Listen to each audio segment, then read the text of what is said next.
Montagnani in 1, De Meneghi in 2, Tommassini in 3, Malijevic in 4, Bonacuro in 5, Gaino in 6, De Toffoli in 7 e Feleppa in 8, partiti per la quinta ed ultima batteria ragazzi 2002.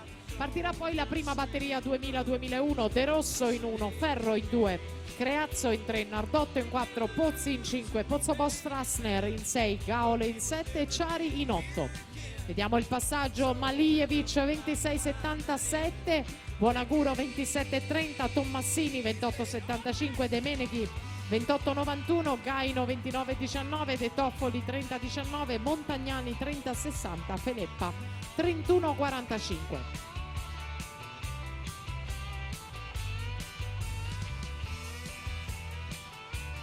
Siamo nella volata finale, anche qui a leggere tutti i tempi degli 8 atleti in gara. Malijevic 55,44, Bonaguro 57,06, De Meneghi 1,0036, Tommassini 1,0055, Gaino